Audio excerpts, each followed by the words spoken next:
uncreated and separate from creation, for I am ever present. I am unclouded and free from the cloud of Maya, for I am always manifest. I do not borrow light from another light, and I am also separate from the luminous objects, for I am self-luminous. I am existence, knowledge, bliss, and boundless as space.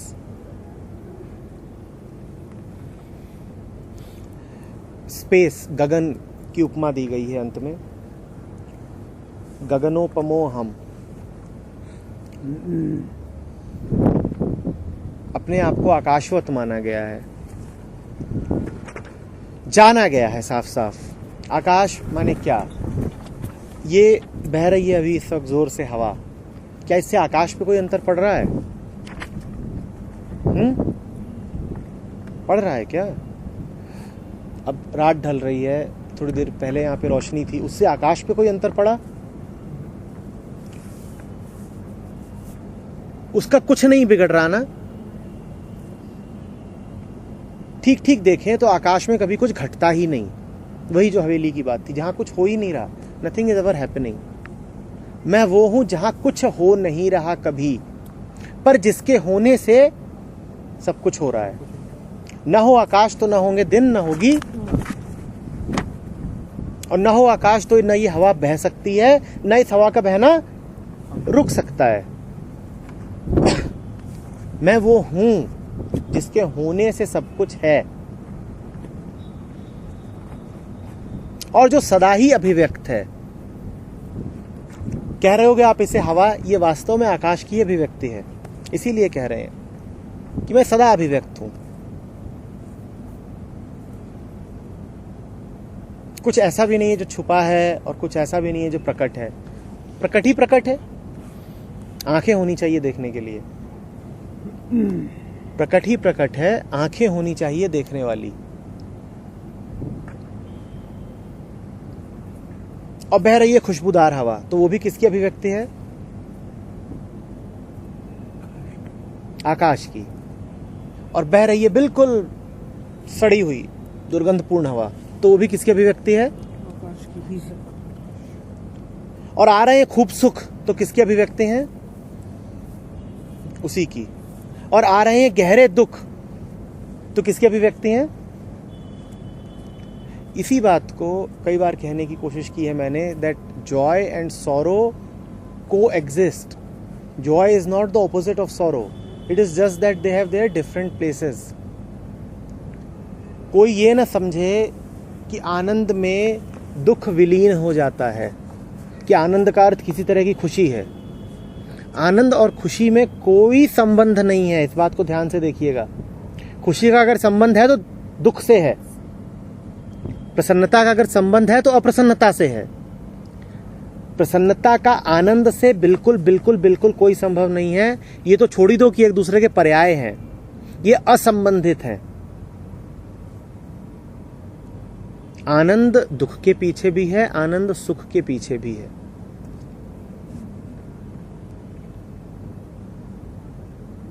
समझ में आ रही है बात? Sir, और शायद आनंद continuous रहता है without मन जाने तो। मन तभी जानता है जब मन ध्यान में उतरता है। ध्यान में उतरना मन का काम है, ध्यान मन का काम है। ध्यान काम मन का है, पर विलीन भी मन को ही कर देता है। हमने ब्रिजेस की बात करी है कि इस दुनिया और उस दुनिया में निश्चित ही कुछ पुल जरूर हैं बीच में। ध्यान वो पुल है, ध्यान वो पुल है।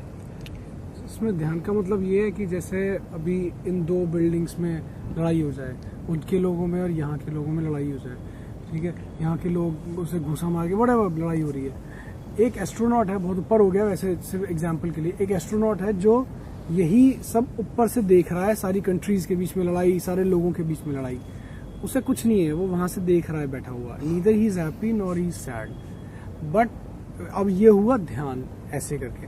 अब वही जब इसका पार्ट था तो खुश था या दुखी था? जो थोड़ा सा दूर हो गया,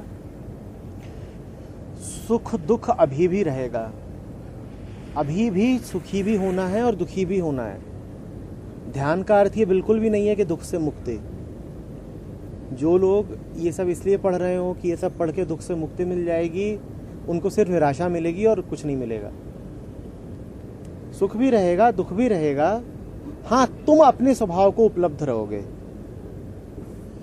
नहीं आ रही बात समझ में? अगर आप लैंग्वेज गलत हो जाएगी कि आपको पता है कि किसी चीज से आइडेंटिफिकेशन है ही गड़बड़, हाँ, तो दुख होगा नहीं। किसी चीज से आइडेंटिफिकेशन है ही गड़बड़ तो सुख होगा नहीं। तो अगर आप मतलब ध्यान में हो तो वो जो हो रहा था, हवा चलने वाला मामला हो रहा था, सुख दुख हो रहा था, तो वो तो होगा नहीं। तुमने जो बात कही ना, वो इतनी सहज है नहीं कि अगर आपको पता है तो होगा नहीं। पता है विचार रूप में पता हो सकता है, वृत्तियां इतनी जल्दी नहीं चली जाती हैं। ठीक है, ठीक है। सिर्फ पता होने से क्या मतलब है? कहीं पढ़ लिया है? मन में हजार बेसमेंट हैं, उनको नहीं पता कुछ भी। तो इसका मतलब आप ध्यान में हो नहीं। आप कह रहे हो ध्यान होगा, मन अपना काम तब भी कर रहा होगा। इस बात को ध्यान से समझना। बिल्कुल एक्चुअली मैं वो कह रहा हूँ जो मैं हमेशा नहीं सोचता। मैं वो बिल्कुल उसकी अलग बात कह रहा हूँ जो मैं हमेशा ही सोचता हूँ कि क्या नाम है, पता नहीं। तो अगर आपको पता ही लग गया है, आपको चीज समझ आ गई है पूरी तरीके से, समझ आ गई है माने क्या? मतलब ये कि आपने स्टोर कर ली है? नहीं, स्टोर नहीं बताता हूँ। मतलब वृत्तियों का शमन हो गया है, अब वृत्ति भी नहीं बची। शमन नहीं फिर तो खाना पीना कुछ भी नहीं होगा, फिर सांस भी नहीं होगी, कुछ भी नहीं होगा। सर जब तक ईगो रहेगा तब तक तो दुख होगा ही, क्योंकि जब तक शरीर है उस दिन तक सुख और दुख का खेल चलेगा। हो ही नहीं सकता कि आपकी जबान पर स्वादिष्ट खाना पड़े आपको अच्छा फील और मन को ये संदेश न जाए कि ये खाना स्वादिष्ट है। हो ही नहीं सकता, और शायद होना भी नहीं चाहिए। हो सकता ही नहीं है। तो ये इम्पॉसिबिलिटी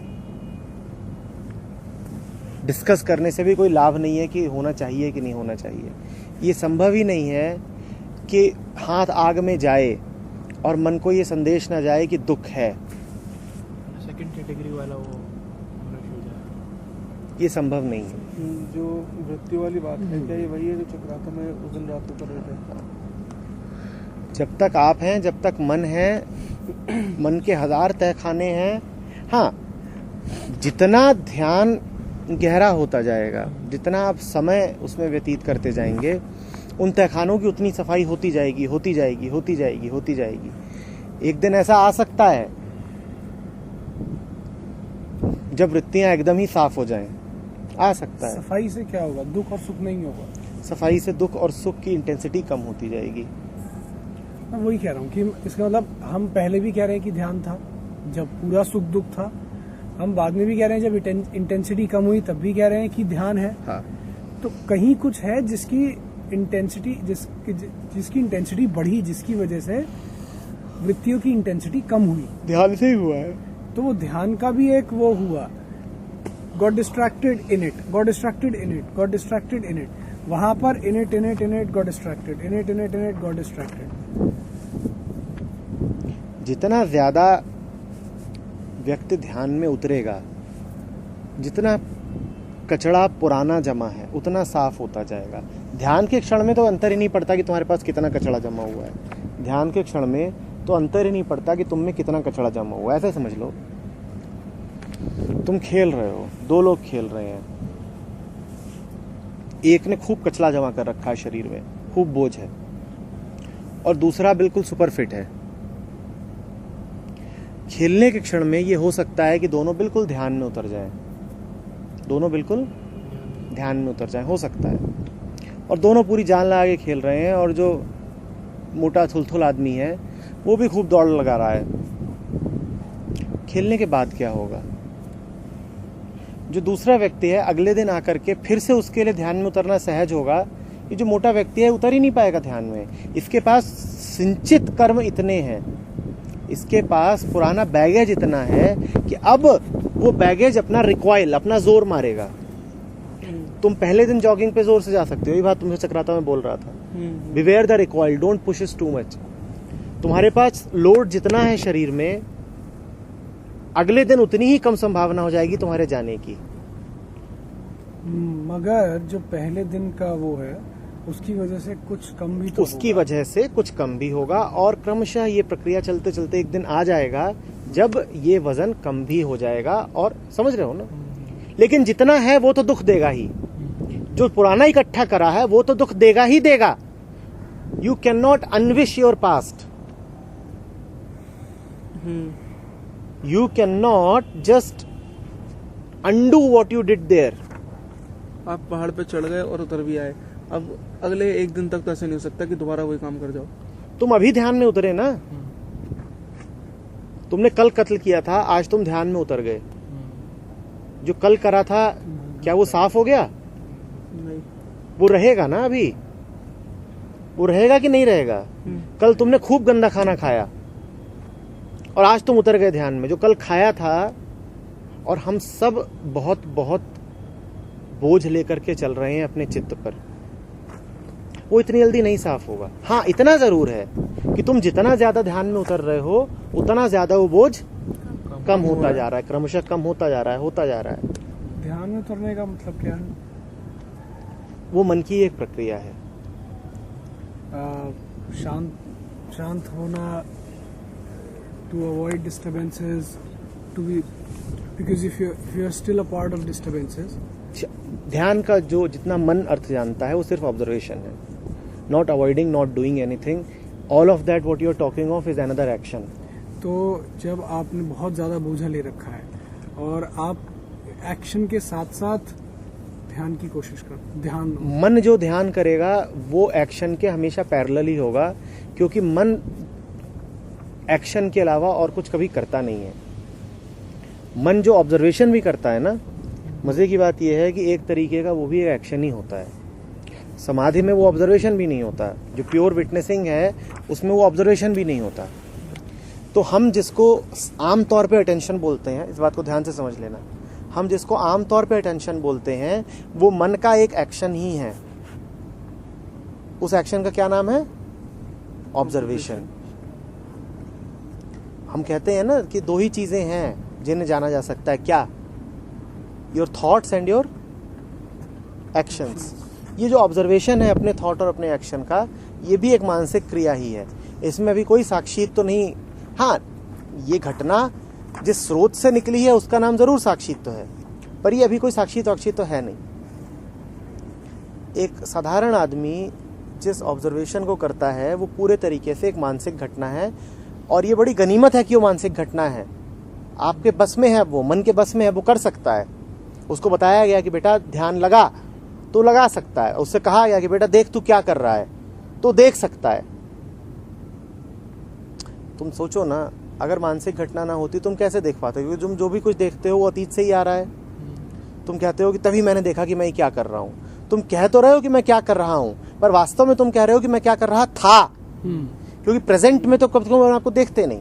तुमने जहां देखा नहीं तब तक वो अतीत हो गया। यानी ये सब घटना कहाँ घट रही है? मन में ही घट रही है। इसमें भी मन से आगे कुछ नहीं है। हम जिसको अटेंशन बोलते हैं वो सिर्फ ऑब्जर्वेशन है, और उसमें कोई बुराई नहीं है, बड़ी अच्छी बात है कि ऑब्जर्वेशन है, वो ऑब्जर्वेशन है। तो अगर एक्शन होते होते ऑब्जर्वेशन है तो ऑब्जर्व क्या करोगे अगर एक्शन नहीं है? तो ऑब्जर्व माने देखना। क्या ऑब्जर्व करोगे अगर एक्शन नहीं हो रहा है? नहीं, सिर्फ एक्शन नहीं, थॉट्स भी। बिल्कुल, थॉट तो एक्शन ही है। थॉट्स में हाँ। कैसे ऑब्जर्व करोगे अगर नहीं हो रहे हैं? मतलब कि अटेंशन के लिए क्या आवश्यक हो गए? थॉट्स। अटेंशन, हम जो भी करते हैं, हम जिसको अटेंशन बोलते हैं, हमारा सारा अटेंशन ऑब्जेक्ट डिपेंडेंट ही होता है। तुम्हें बिल्कुल भी मत समझना है कि अभी ध्यान में हो। वास्तव में तुम अभी जो कर रहे हो वो सिर्फ ये है कि जो अभी कहा जा रहा है वो कानों में पड़ रहा है। जितनी शांति से तुम मुझे सुन रहे हो, तुम उतनी ही शांति से इस बहती हवा को थोड़ी सुन रहे हो, कि सुन रहे हो? और दोनों मौजूद है, मेरा कहना भी मौजूद है और हवा का होना भी मौजूद है, पर तुम अभी जो कर रहे हो वो सिर्फ एक प्रकार का कंसंट्रेशन है। और ऊंचा ऑब्जर्वेशन होगा कि तुम ये भी देख लो। एक ऑब्जर्वेशन तो ये हुआ कि you are observing me, my words. The next observation will be that you observe that you are observing my words but not the flow of the air. फिर उसके आगे एक ऑब्जर्वेशन और, फिर और, फिर और, फिर और। यही अंततः जब बिल्कुल पीछे हो जाता है तो उसको साक्षित्व कहते हैं। ठीक है। अभी मैम से एक सवाल है, थॉट्स एक्शंस कैसे हैं? थॉट्स एक्शन इसलिए हैं कि अगर आप फिजिकली देखना चाहोगे कि कुछ हम जब तक बॉडी पार्ट्स को यूज़ कर रहे हैं वही एक्शन है तो नहीं। हमारे हर एक्शन का जो स्टार्ट होता है वो थॉट ही होता है। जब तक आप सोचोगे नहीं तब तक आप कर्म नहीं करोगे। सारे स्रोत हर एक्शन का, इसलिए कहते हैं वॉच, जैसे फेमस सेइंग है कि watch your thoughts they become your actions. They become your actions, but thought is not action. It's a source of action. As I feel that maybe it's wrong. So thought is not action, right? If I want, It's in a subtle way it's action. thought is action because that is its source. If I hit somebody and if I think of hitting somebody, Yeah, actually, which one is action? आप अगर गीता में पढ़ोगे या किसी, ma'am Gita मेरे को नहीं पता, आप बता दीजिए, मैं गीता नहीं हाँ पढ़ी। तो मैं ही तो बता रही हूँ, बताइए गीता थोड़ी बता रही है। जी।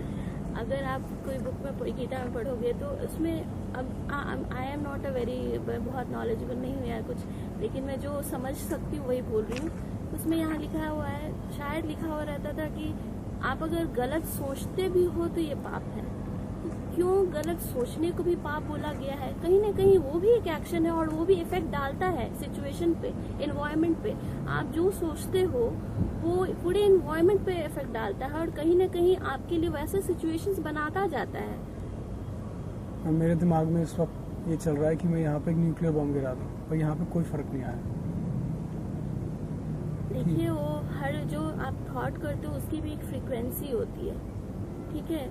बैड थॉट की, गुड थॉट की, हर थॉट की,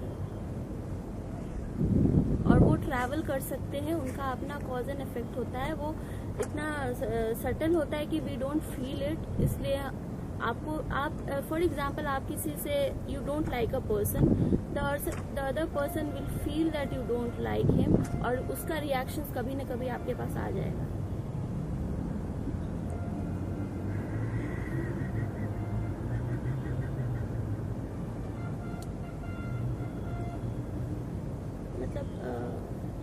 Actions are not only physical movements, मतलब इसके बहुत, I said whatever I felt, maybe it's wrong. Ma'am एकदम से एक्सेप्ट मत करिए चीज़ों को। अभी मैं जब फिर से बात कर रहा था, सब समझा रहे थे, तब आपने पीछे से कहा समझाने के लिए कि थॉट ही तो एक्शन होते हैं। वो कहीं बात ठीक हो सकती है मगर अभी नहीं है। जब आप बता रहे हो ना तो अपने आप को मत बताओ कि पता है। आप एक ट्रेन में जा रहे हैं, ठीक है? आप एक डब्बे में बैठे हुए हैं, डब्बे में सामने कोई और भी बैठा है।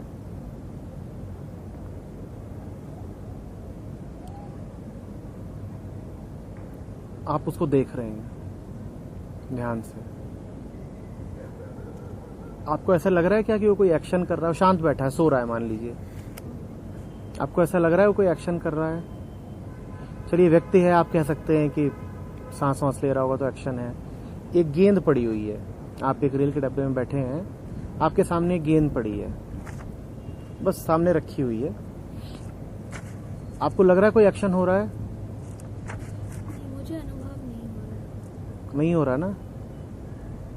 और तभी आपको ख्याल आता है कि ट्रेन 120 की स्पीड से भाग रही है, तो यानी कि वो गेंद भी 120 की स्पीड से भाग रही है। एक्शन हो गया, हो गया।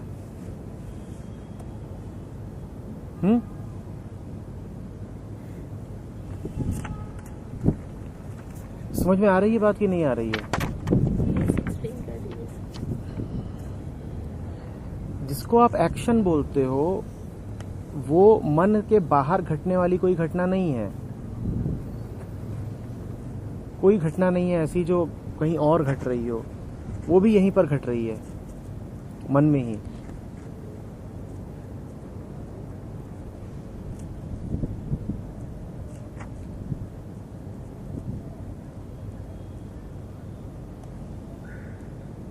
आपके पास एक चिट्ठी आती है, ठीक है?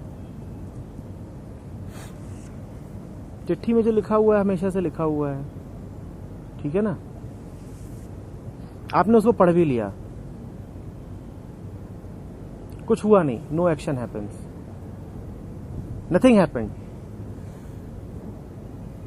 2 दिन बाद ख्याल आया, समझ में आया कि ये क्या बात कही गई है, और आपको हार्ट अटैक आ गया, हो गया थॉट इज एक्शन। जो चिट्ठी में लिखा है उससे कुछ नहीं हो रहा है।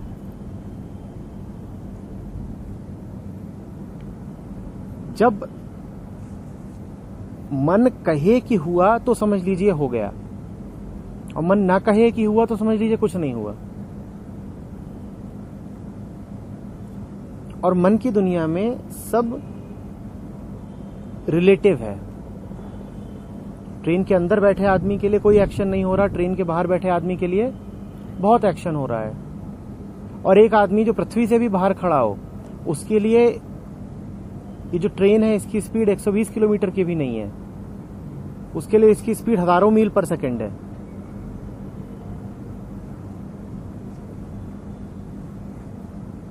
जब मन कहे कि कुछ हो गया तो हो गया। विचार का उठना ही किसी घटना का नाम है। घटना बाहर नहीं घटती, घटना उस समय घटती है जब उससे संबंधित विचार उठ जाए मन में, वरना नहीं घटी घटना। घटना उस समय घटती है जब उससे संबंधित विचार उठ जाए मन में, वरना नहीं घटी घटना।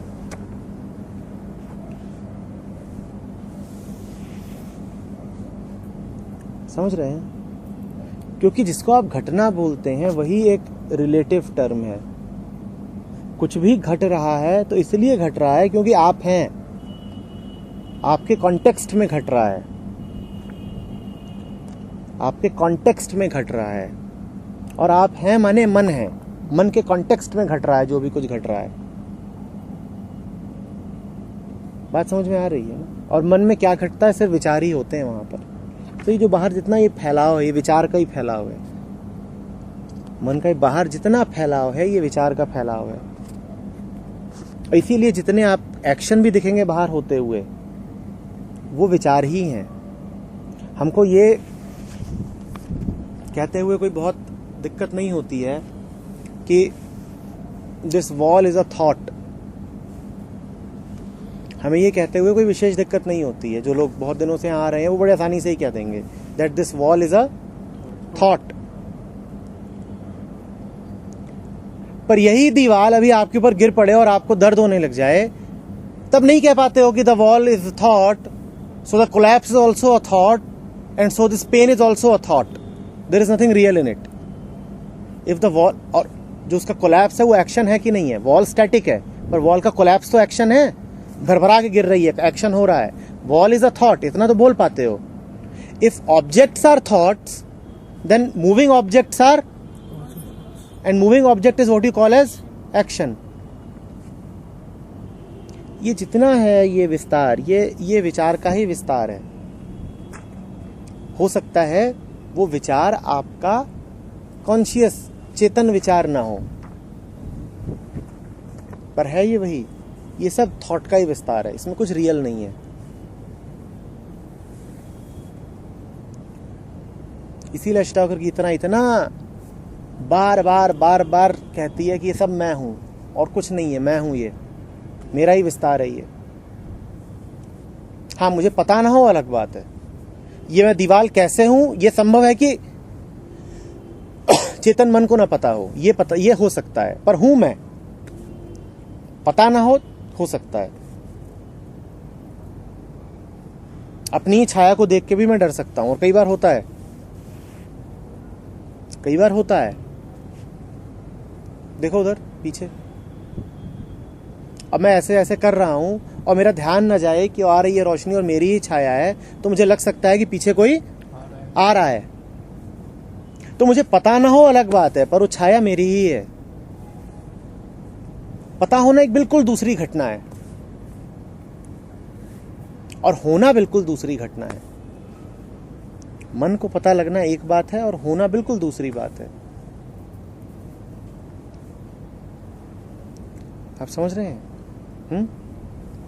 इसमें दिक्कत ये आ सकती है कि आप कहें कि इसमें बड़ा आदमी फिर कठोर हो जाएगा, कहेगा कुछ है ही नहीं, सब ऑब्जेक्ट्स हैं, सब थॉट्स हैं, कोई जिए कोई मरे, हमें क्या अंतर पड़ता है। हाँ, नहीं, कठोर नहीं हो जाता। आपको ये तो पता है कि सब नकली है, पर जब आपको इतना पता है, आप इतने होशियार हो कि सब नकली है, तो आपको साथ में ये भी पता है कि मैं जान रहा हूं कि नकली है। ये एक और आदमी बैठा हुआ है सामने, इसका जो नकली मन है वो नहीं जान रहा कि नकली है। ये जो मन यहां बैठा हुआ है ये सफर कर रहा है, तो आप जान रहे हो कि उसकी सफरिंग नकली है, आपको ठीक ठीक पता है कि नकली है, पर फिर भी इसलिए ताकि उसको ढांढस बंधा रहे, आप कुछ करते हो उसके लिए। इसका नाम करुणा है। ठीक है?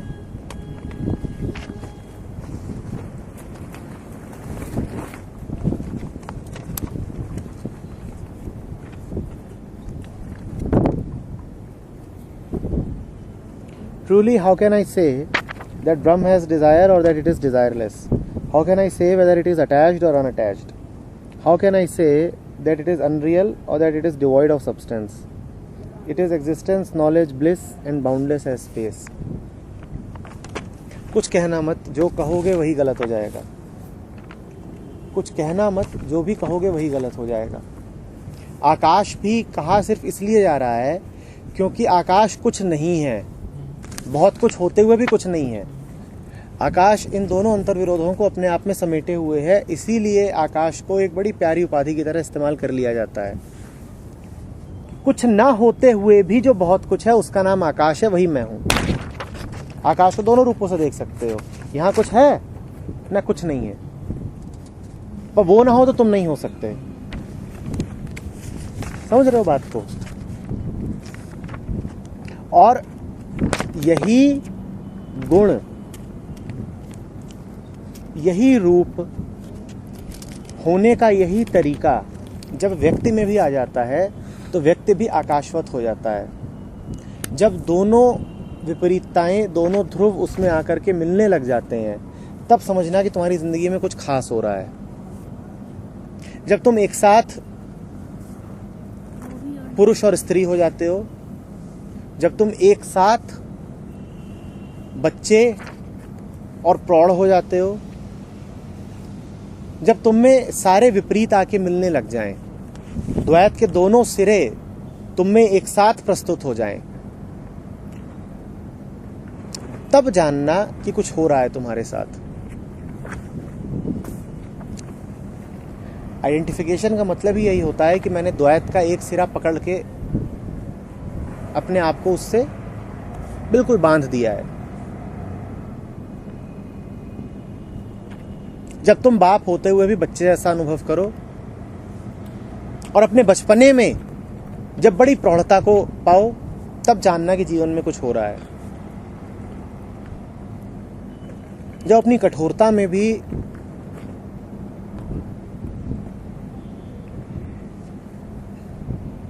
औरतों की तरह नाजुक रहो,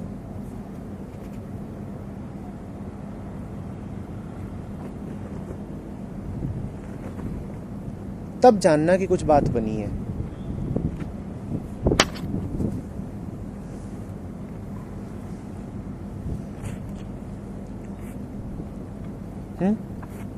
इसका एग्जांपल तो नहीं दिया जा सकता ना, इसमें इसी की देखा जा सकता है। जो एग्जाम्पल दोगे वो कहीं ना कहीं इधर उधर देखा हुआ अतीत से आ जाएगा। दिया जा सकता है, क्यों नहीं दिया जा सकता।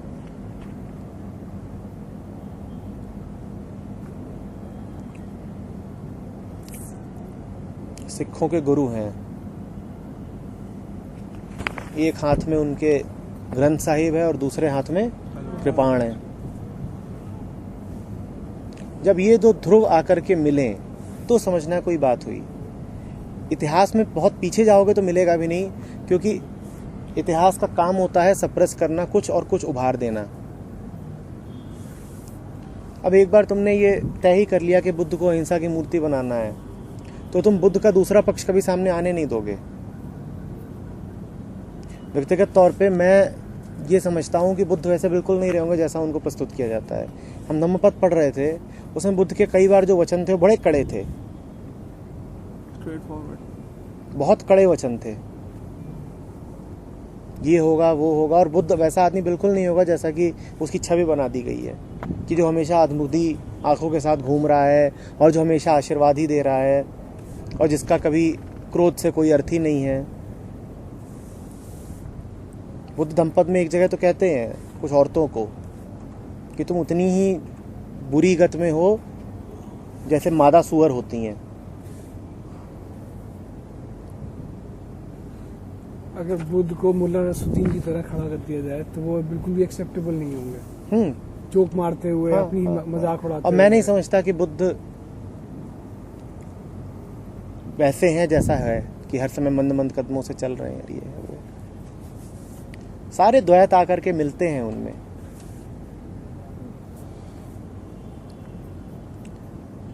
दुख और सुख दोनों का प्रकटीकरण होगा। मर थोड़ी जाएगा आदमी, मुर्दा थोड़ी हो जाएगा कि चेहरे पर बिल्कुल एक सा भाव है, न चेहरा हिल रहा है न कुछ हो रहा है। जब कबीर कहते हैं कि एक रंग में जो रहे, तो वो ये थोड़ी कह रहे हैं कि चेहरा भी एक ही रंग में है और शरीर भी एक ही रंग में है।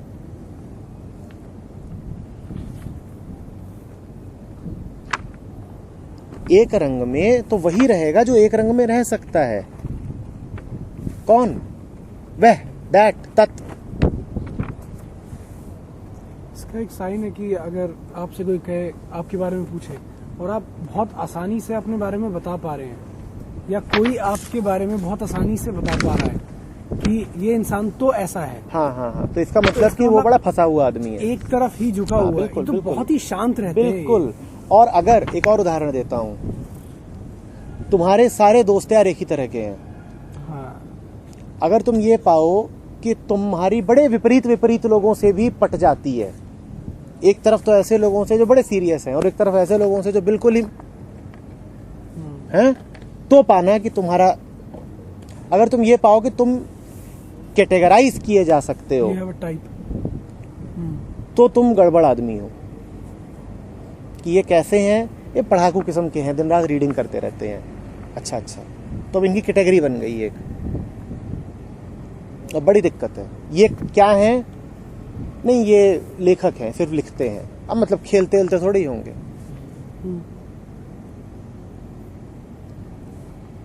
जो जितना ज्यादा उपाधियों में, कैटेगरीज में, कोटियों में फंसता जाता है, वो उतना ज्यादा अब उससे दूर और मन के भीतर कैद होता जाता है। एक रिश्ता भी देख लो, अगर तुम्हारे रिश्तों में बिल्कुल ठीक पता है कि तुम क्या हो, तो बड़ी दिक्कत हो जाएगी। एक कारण जिसकी वजह से ये जो रिलेशनशिप्स होती हैं बड़ी जहरीली होती है, उनकी वजह भी यही होती है कि वो प्री डिफाइंड होती हैं। तुम अपनी पत्नी के बाप नहीं हो सकते, बड़ा मुश्किल है, तुम्हें पति ही होना पड़ेगा। तुम उसके भाई भी नहीं हो सकते, तुम्हें पति ही होना पड़ेगा। तुम उसके बच्चे भी नहीं हो सकते, तुम्हें पति भी होना पड़ेगा। बड़ी दिक्कत है। जबकि एक स्वस्थ संबंध वो है जिसमें सब कुछ संभव है। मैं अपनी पत्नी का पिता क्यों नहीं हो सकता? मैं अपने दोस्त की बहन क्यों नहीं हो सकता? समझ में आ रही बात? नहीं समझ में आ रही है। किसी दिन तुम्हें अपने पिता का दादा भी होना चाहिए, पर जैसे ही संबंध बन गया कि ये मेरे पिता हैं, अब तुम अपने पिता के दादाजी नहीं हो सकते। पिता के दादाजी तो बहुत दूर है, तुम अपने पिता के पिता भी नहीं हो सकते। वो भी बहुत दूर है, तुम अपने पिता के दोस्त भी नहीं हो सकते। समझ में बात आ रही है? और एक उपाधि रखने के लिए बड़ा एफर्ट चाहिए होता है, क्योंकि शायद जो आपका नेचर है वो बिल्कुल वो एक उपाधि नहीं है। एक उपाधि नहीं है। अब जैसे कई बार हम देखते हैं कि हमें किसी बात पे गुस्सा आया, उसके कुछ पल बाद ऐसा होगा कि बड़ा ही खिलखिलाने का मन करेगा, पर उसको रिटेन करने के लिए बड़ा एफर्ट मारना पड़ेगा कि that I must look sad and serious right now. Avadhoot इसीलिए बिल्कुल बच्चे ऐसा हो जाता है, चिढ़ेगा भी, लड़ेगा भी, फिर कुछ और हो जाएगा। बिल्कुल ये मत समझना कि बुद्ध के कोई रंग नहीं है।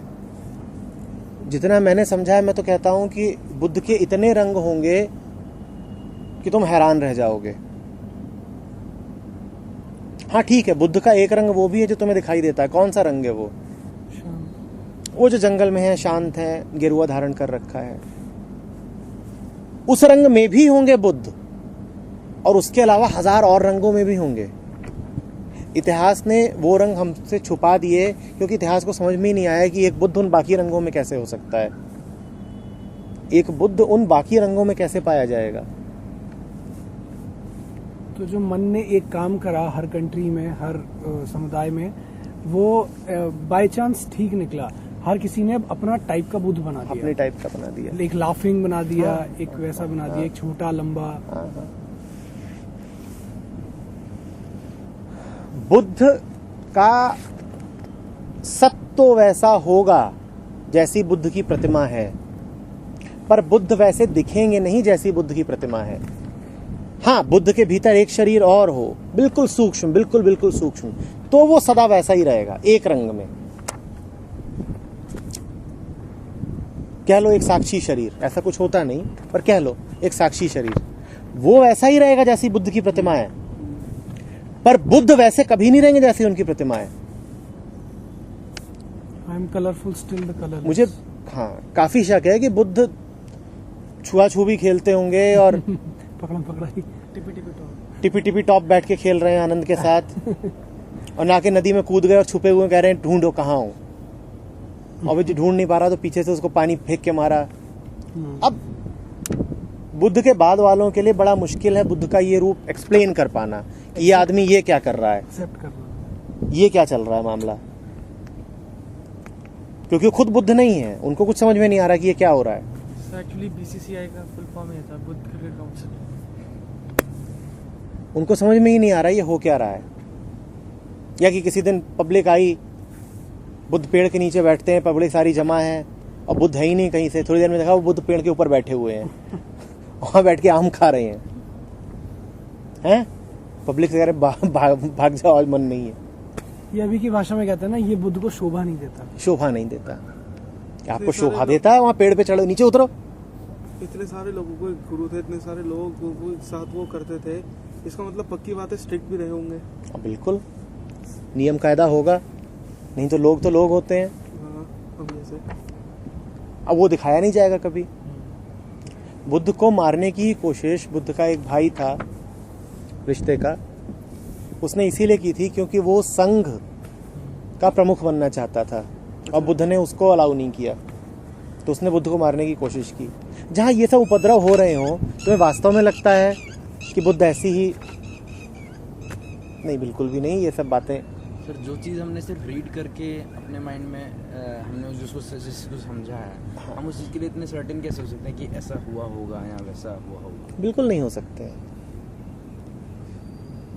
बिल्कुल भी नहीं हो सकते हैं। लेकिन इस मामले में सर्टेन है कि जब भी कभी कोई बुद्ध आएगा, तो वो, और याद रखो सर्टेनिटी का क्या मतलब है।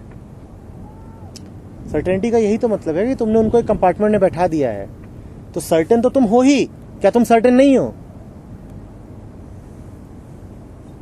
क्या नहीं सर्टेन हो? तुम जाते हो बाजार में बुद्ध की मूर्ति खरीदने और वहां तुमको एक ऐसी मूर्ति मिल जाए ये करके, तो खरीद लोगे? तुम क्या बोलोगे? तुम बोलोगे I am certain that this is not Buddha. तो सर्टेन तो तुम हो ही पूरे तरीके से।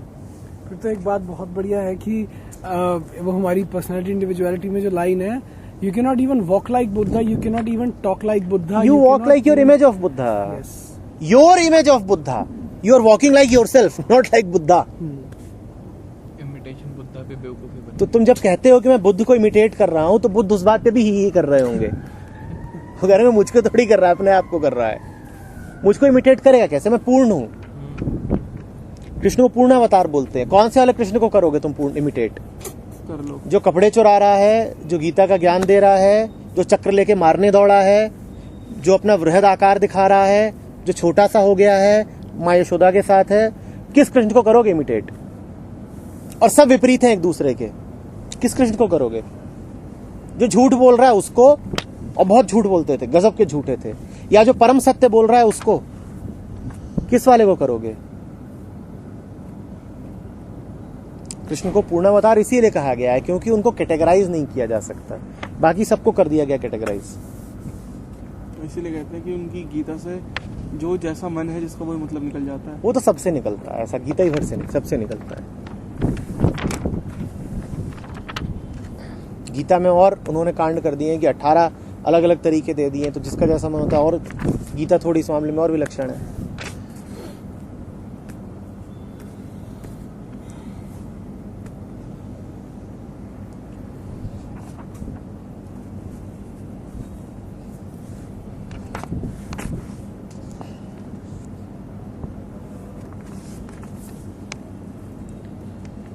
How can I say whether Brahma is non-dual or dual in its nature? How can I say whether it is eternal or non-eternal? I am existence, consciousness, bliss and boundless as space.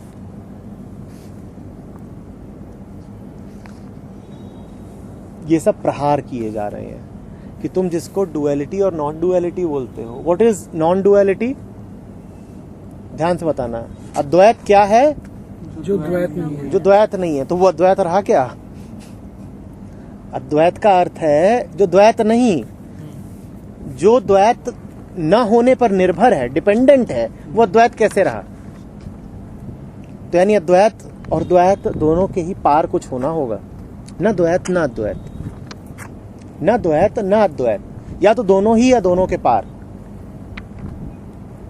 समझ में आ रही है बात? इसे हम रात इसीलिए कह रहे हैं क्योंकि अभी थोड़ी देर पहले दिन था। और अगर द्वैत ना हो तो अद्वैत हो पाएगा क्या फिर? नहीं, रात नहीं, रात के कोई वही तो नहीं ये तो अद्वैत फिर द्वैत का ही हिस्सा हो गया। उसमें डिपेंड तो द्वैत के दो सिरे और ये द्वैत है, ये द्वैत है जिसके दो सिरे हैं। ये एक डुअलिटी और ये अद्वैत है, ये दूसरी डुअलिटी। समझ में आ रही है बात? वहाँ दो, यहाँ एक।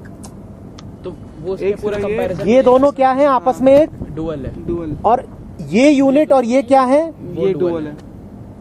तो अभी भी मामला द्वैत ही चल रहा है। कहाँ का अद्वैत? काहे का अद्वैत? तो इसीलिए न द्वैत न अद्वैत, कुछ और ही। ज्यादा बको मत, शांत रहो, बस यही कह रहे हैं। क्यों कहूं कुछ? जो कहूंगा वो पागलपना होगा। शब्द हमेशा आंशिक होते हैं। सर मैं जा सकती हूँ?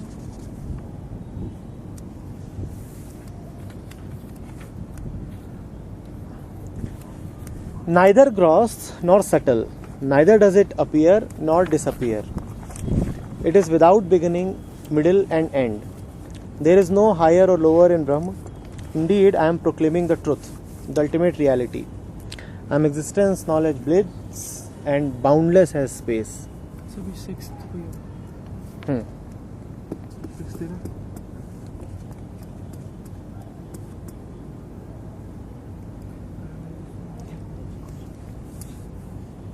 जितनी सारी जो सारी कोशिश लग रही है वो आपको चुप करने की लग रही है, बस बस बस क्योंकि आपने कहीं ना कहीं कहा होगा वो बहुत सटल है, हाँ। कहीं ना कहीं कहा होगा वो ग्रॉस हाँ, नहीं हाँ, है, हाँ, हाँ। कहीं ना कहीं कहा होगा वो ये है। हाँ। और basically he whosoever has wrote it and lived it is saying shut up. Just shut up.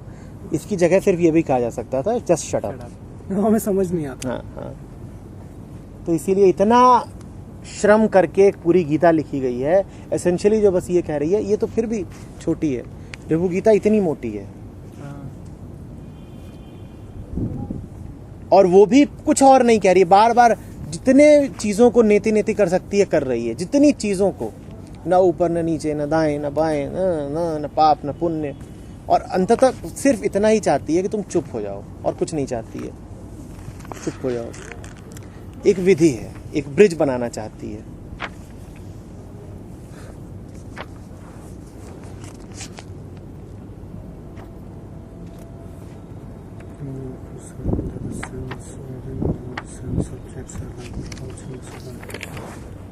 Know it for certain that the sense organs and the sense objects are like clouds in the sky. Realize the shining one as neither bound nor free. I am existence, knowledge, bliss, and boundless as space.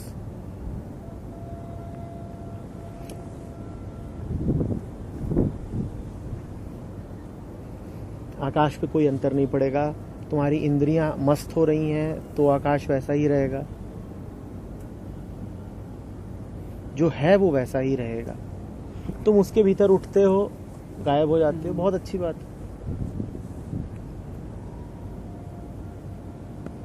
उसका होना लगातार है और उसको किसी तरह नष्ट भी नहीं किया जा सकता. सारा आना और जाना, सारा निर्माण, सारा विनष्टीकरण उसके भीतर चल रहा है, वो नहीं नष्ट होता. और वही तुम्हारा भी स्वभाव है. उसी को अमृतत्व भी कहते हैं कि मैं क्या घंटा नष्ट होऊंगा. जैसे दिवाली पे मटके में आप बिजली के बम बहुत सारे रख दीजिए और उनमें आग लगा दीजिए. आप दूर से देखेंगे तो मटका बिल्कुल वैसा का वैसा ही रहता है, उसमें कोई मूवमेंट नहीं होती. अंदर सारी मूवमेंट हो रही है, बहुत ज्यादा पटाखे बज रहे हैं और ये सब हो रहा है. और एक जो हमारा है अभी करंट स्टेट है वो क्या है, एक बिजली का बम फूटा, मटका इधर गया, दूसरा फूटा, वो उधर चला गया. अंदर इतना बड़ा मटका हो, इतना बड़ा मटका कि जिसके भीतर तुम न्यूक्लियर बॉम्ब भी फोड़ दो तो भी उसमें कोई अंतर नहीं पड़ रहा. ऐसा है आकाश. अभी यहाँ पे न्यूक्लियर एक्सप्लोजन भी हो जाए, आकाश पे कोई अंतर पड़ेगा क्या? नहीं पड़ेगा? यहाँ पर कुछ भी हो जाए उस पर कोई अंतर पड़ेगा क्या? अंतर पड़ेगा उस पर जिस पर पड़ना चाहिए. तुम पर पड़ेगा, शरीर पे पड़ेगा, आकाश पे नहीं पड़ेगा. ठीक है ना? और दोनों घटनाएं देखो एक साथ हैं. इसी को फिर रेजर सेज कहा जाता है. इस पर अंतर पड़ भी रहा है और उस पर अंतर नहीं भी पड़ रहा है. और यही साधना है, यही पहुंचना है. मन का अगर कोई ठिकाना है तो वो यही है कि जहां पर ये दोनों बातें एक साथ हो रही हों, रोजाना के कामधाम भी चल रहे हों और अपना आकाशवत स्वभाव भी याद रहे. 10 रुपए की लड़ाई भी लड़ रहे हो तुम और ये भी याद है कि क्या रुपया क्या पैसा. कमरे के अंदर का बच्चा भी है. बुरी तरह से लड़ रहे हो 10 रुपए के लिए और ये भी याद है कि रखा गया है 10 रुपए में. ये अब वही वाला सवाल वापस ला रहा हूँ और इसमें कभी कभी कुछ थोड़ी सी क्लैरिटी आती है, फिर एकदम से मामला बह जाता है कि जब मुझे पता है क्या रखा है उसमें तो मैं 10 रुपए के लिए लड़ूंगा. क्योंकि रखा है उसमें कुछ, उस वक्त रखा है, जो तुम हो उसमें रखा है. उस 10 रुपए से तुम, किसके लिए रखा है? उस 10 रुपए से तुम केला खरीदोगे 2, हैं? समझ रहे हो ना बात को? एक छोटी ग्लास मैंगो शेक की मिल सकती है. एक उसमें आप ऐसे है कि मैं हूँ यहाँ पे, एक बच्चा है मेरे साथ. हाँ. मैं सारी लड़ाई उस बच्चे के लिए लड़ रहा हूँ. बिल्कुल. मुझे कोई फर्क नहीं है. हाँ, वो बच्चा हाँ, कुछ भी हो जाए हाँ, उसे, हाँ. पर मैं सारी लड़ाई जो लड़ रहा हूँ वो इसके लिए लड़ रहा हूँ. अब इस बच्चे ने फैसला कर रखा था कि उस हवेली का एक कमरा मेरा है. उस कमरे का सारा सामान बिल्कुल किसी दूसरे कमरे में चला गया है. मुझे पता है वो पूरी हवेली मेरी है, पर बच्चा रो रहा है क्योंकि उसके कमरे से कुछ कम हो गया. उसको शांत कर तो दिया. उसको शांत करने के लिए मुझे क्या करना पड़ेगा? वो एक कमरे से दूसरे मुझे उस कमरे से मेरा कुछ नहीं, न मेरा कुछ बिगड़ा था ना मुझे कुछ मिल गया, पर बच्चा खुश हो जाएगा. इस भाव के साथ अगर जी सको तो समझो जिंदगी जी. सब कुछ करते रहना है और पीछे कुछ और भी याद रखना है. इसमें एलिमेंट ऑफ कनिंगनेस नहीं होगी? स्माइल है एक, चालूपंथी नहीं? हाँ है, एक तरह की धूर्तता भी है, कह सकते हो. देखो, हर जानना किसी न किसी तल पे धूर्तता कहा जा सकता है, क्योंकि तुम किसी से ज्यादा जान रहे हो. तुम मन जितना जान सकता है उसकी सीमा से ज्यादा जान रहे हो. सर क्या इसको डिप्लोमेसी के बोल सकते हैं? मन की दृष्टि में तो तुम धूर्त हो ही ना. मन जहां तक जा सकता है तुम उससे आगे बैठे हो, बड़े शाणे हो तुम. मन अतीत में खेलता रहता है, तुम अतीत से आगे जानते हो, मन की तुलना में तो शाणे हो ही तुम। ये डिप्लोमेसी वगैरह कुछ नहीं है इसमें कोई डिप्लोमेसी नहीं है। मगर एक चीज है, आप शाणे जब होते हो ना तो उसमें जीत होती है, आप हारोगे भी। हाँ, तो अब वो जो आप खुद इरिटेट हो जाओगे कि वो शाणापन भी नहीं रहेगा, क्योंकि आप कई पलों में हारोगे भी। आप you would not be the driver every movement. आप कुछ होंगे पल जिसमें कि ड्राइव अवे भी हो जाओगे।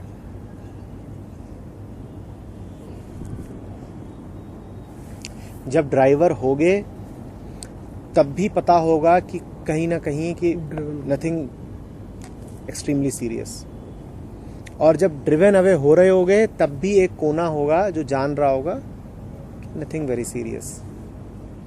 और ये दोनों काम एक साथ करना, ये बहुत बड़ी बात है। फिर वो जीवन मुक्ति हो गया वो आदमी। मेरे को तो ये बड़ी एक के बाद एक तो मेरे को तो इम्पॉसिबल लग रहा है ये। एक के बाद एक होता है, जैसे हम जिसको ऑब्जर्वेशन कहते हैं, एक के बाद दूसरी चीज, दोनों मनी कर रहे हैं, आपने कर लिया, उसके बाद एक ऑब्जर्वेशन हुआ कि not that important, that's okay. उस वक्त वाली बात की क्वालिटी अलग है। जैसे कि किसी गहरे दोस्त से गहरी बहस हो रही हो, ध्यान देना, गहरे दोस्त से गहरी बहस भी गहरी है, दोस्त भी गहरा है। ऐसे जीवन जीना है। So is it like the umpire who is making you play, but उससे उसका जीत और हार का कोई फर्क नहीं पड़ता? अंपायर खुद कुछ कर नहीं रहा है ना। Umpire is not But part he of the is game. making you play. No? He is not making you play. Why? How is he making you play? So actually means he is setting the rules.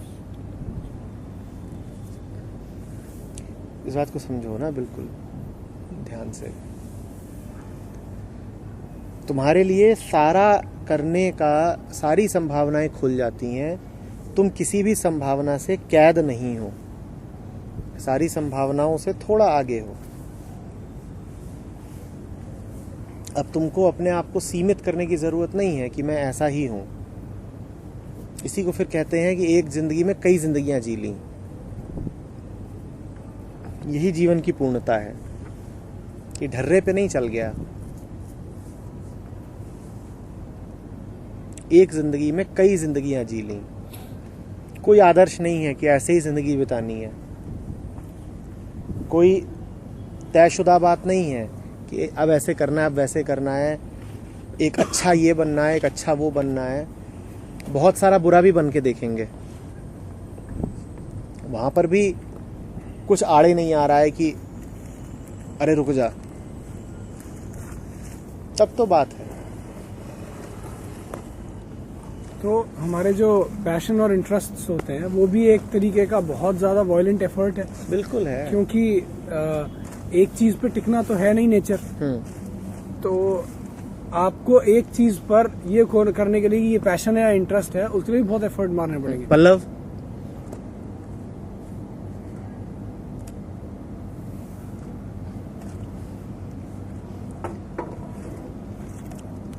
हम जिन जिन चीजों को अच्छा समझते हैं वो अस्तित्व की दृष्टि से बिल्कुल मूर्खताएं हैं। हमारी मूर्खताएं तो चलो मूर्खताएं हैं ही, जिनको तुम अच्छा समझते हो वो और बड़ी मूर्खताएं हैं।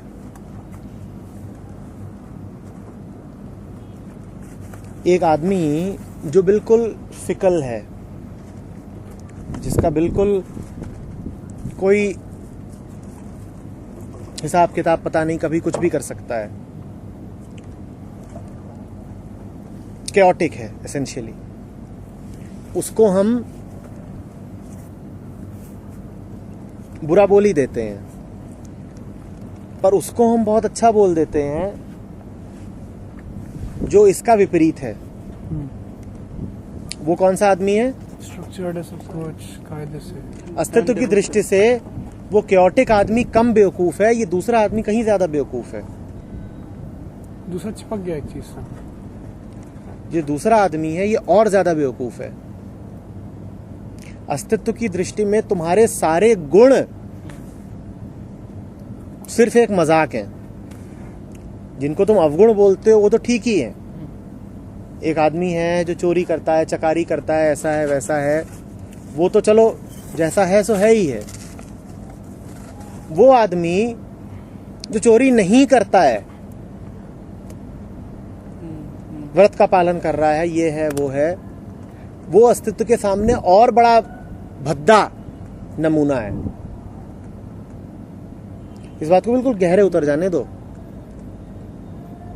जो अच्छा आदमी है, तुम्हारा good man, the right man, the moral man, वो अस्तित्व क्या जोकर है। अगर सर्कस चल रहा है तो उसमें जोकर का काम इसी को दिया गया है। जो तुम्हारा पायस आदमी है, ये जो अच्छा आदमी है, जो दोस्तों का दोस्त है, जो कर्मठ है, जो सारे काम बड़े बेहतरीन तरीके से करता है, जो अपनी बीवी से लॉयल है, माँ बाप की सेवा करता है, यारों का यार है, ये अस्तित्व का क्लाउन है। ये अस्तित्व का क्लाउन है, क्लाउन।